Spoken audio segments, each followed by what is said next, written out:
नमस्कार मित्रांनो. तर मित्रांनो, आपण आज आलेलो आहे डेअरी फार्मवर. एक अशा भयंकर म्हणजे त्यामध्ये उत्पन्न किती येतं ते तुम्हाला मी आता सांगणार आहे. तर या शेतकऱ्याशी आपण संवाद साधणार आहोत.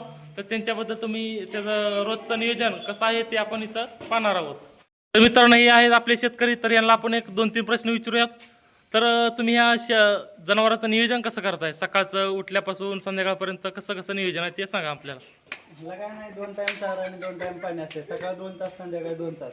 हे आपल्या कोट्यातील सगळे टॉप जो असतो केबीएस ज्युपिटर मध्ये.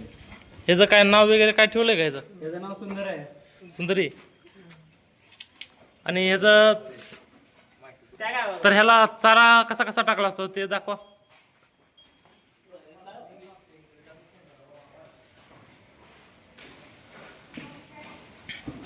त्यामध्ये ऊस असतो, घास असतो, वाळला कडबा असतो, ऊसाचा वाडा असतो.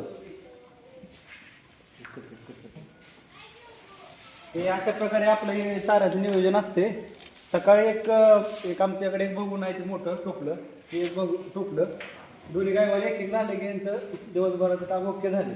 दिवसाला साधारणतः किती 30-35 किलो खाद्य लागतं का यांना? यांना एक 30 किलो खाद्य लागते दिवसाला. अच्छा. आणि दूध दूध किती देतं? दूध निघतं 30 लिटर निघतं दोन्ही. दोन्ही गाईचं एका टायमाला? हा, एक नवीन आलेली आहे आणि एक पार्टी. तर मित्रांनो, अशा प्रकारे आपण ह्या फार्मवर आलेलो आहे. तर यांच्याकडे सध्या 2 पेक्षा अधिक गायी आहेत आणि यांचं दूध एका टायमाला 30 लिटरपेक्षा जास्त निघतं. आणि त्यासोबत ह्या म्हशी आहेत, त्या म्हशींचं आपल्या गावरान म्हशी आहेत. त्याच्यामध्ये काही मुरं आहेत, काही वेगवेगळ्या जातीचे आहेत.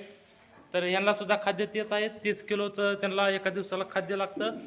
आणि अशा ज्या फार्मवरती आपण आलेलो आहे त्यांच्यासोबत काही वासरं पहा, देशी गाय आहेत. हे पूर्ण गावरान देशी गाय आहे. प्रत्येकाच्या शेतामध्ये गावरान आपली गाय पाहिजेच कोट्यावरती आपल्या, कारण ह्याचं जीवामृत जे आहे ते आपल्याला शेतीसाठी उपयोगी आहे. आणि हे प्युअर खिलार गाय आहे. तरी ही गाय प्रत्येकाच्या शेडवर तर पाहिजेच बघा ही जवळ. तर मित्रांनो, असेच बरेच व्हिडिओ आपल्या चॅनलवरती येत राहतात. तर असेच डेअरी फार्मावरती आपल्याला जर माहिती पाहिजे असेल आणि तुमचं जर टॉप केलं का? तर मित्रांनो, असेच आपले व्हिडिओ आपल्या चॅनलवरती येतात आणि आपल्या चॅनलवरती असेच व्हिडिओ येतात. आणि आपल्या चॅनलवरची माहिती आपल्यापर्यंत पोहोचण्यासाठी आपल्या बेल आयकॉनला प्रेस करा. धन्यवाद. तर ह्यासाठी या वासरासाठी खाद्य काय काय असतं आणि ह्यासाठी खुराड किती टाकता तुम्ही ह्याला? त्याला सकाळी 3 लिटर दूध आणि संध्याकाळी 3 लिटर दूध असते. सकाळ 50 ml बोयग्रो आणि संध्याकाळी 50 ml बोयग्रो असते. आणि ह्याला एक रोज एक अंडा असते आपल्या देशी. अंड देशी अंड कशासाठी? अंड्याच्या तब्येत मजबूत वाढ जास्त होईल. हा, आपल्या डॉक्टरांनी सांगितलेलं आहे. त्यामुळे हे साधारणतः किती महिन्याचं आहे? हे 1 महिना 7 दिवसाचा वासरू आहे आपला आता. 1 महिना 7 दिवस फक्त. हा, तर मित्रांनो बघा, हे फक्त 1 महिना 7 दिवसाचं वासरू अशा प्रकारे झालंय. आणि ह्याला अंड खाऊ घातल्यामुळं ह्याची वाढ आणि निब्बर कशामुळं?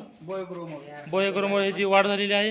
तर हे एक प्रकारचं ज्युपिटर आहे आणि त्यासाठी त्याच्या वाढीसाठी ते अत्यावश्यक आहे.